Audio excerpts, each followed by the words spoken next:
Global Times, 8 November 2022, in a call with Australian FM, Wang Yi calls for respect, shared ground, and putting aside differences. China tried to be mean to Australia by banning all goods from that country.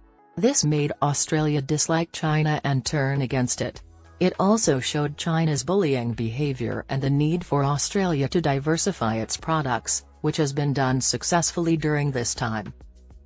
In a phone call with Australian Foreign Minister Penny Wong on Tuesday, Wang Yi, who is also the State Councilor and Foreign Minister of China, said that China and Australia have many more things in common than things that are different.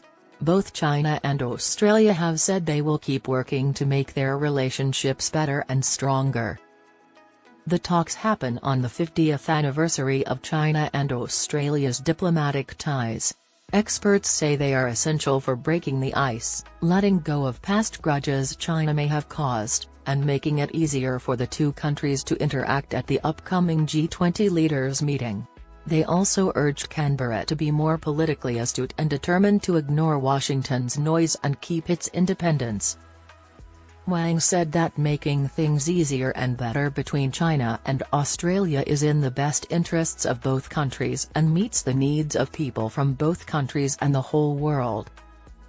Wang said that both sides should stick to the agreement of the Comprehensive Strategic Partnership, treat each other with respect, look for areas where they agree instead of fighting, and work toward the goal of shared benefits and win-win outcomes. Penny Wong said that communication and contact between the two countries have been good lately, and efforts to improve ties have led to positive changes.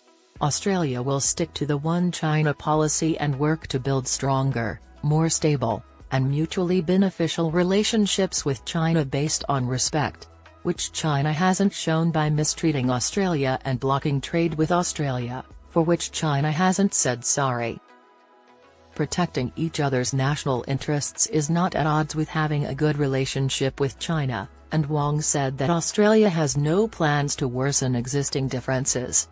He also said that Australia is ready to handle specific issues responsibly within the China-Australia Comprehensive Strategic Partnership framework and keep working to improve and strengthen bilateral relations.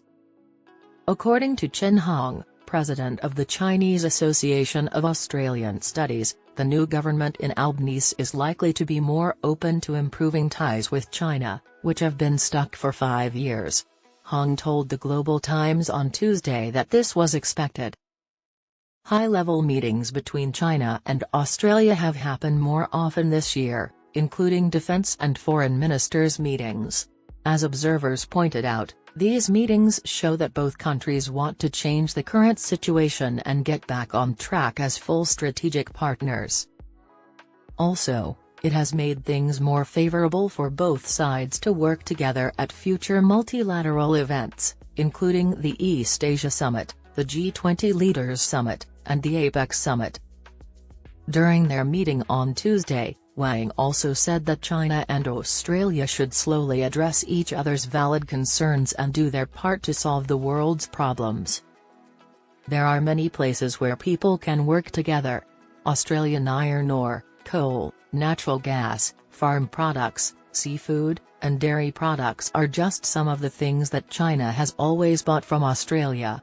Analysts say that trade will continue. The two sides can also work together to create green energy. At this point, Australia is trying to move away from fossil fuels and toward solar and wind power. Solar panels are primarily made in China, though, so Australia doesn't have the production ability to do it independently. This is an area where both countries could work together. Analysts say the two sides can also work together to help Pacific Island countries fight climate change and prepare for and recover from disasters. But Australia's recent efforts to increase its defence spending, such as its desire to buy nuclear submarines through the AUKUS deal, show that it is becoming more aggressive. These actions are similar to the US's anti-China policy and show that Australia knows China is the real threat.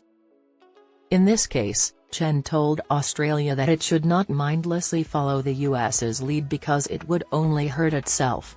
China has always held open arms to Australia and is willing to engage in more cooperation, but we hope Canberra, once misled by so-called ideological differences, can view its relationship with Beijing objectively and pragmatically, he stated.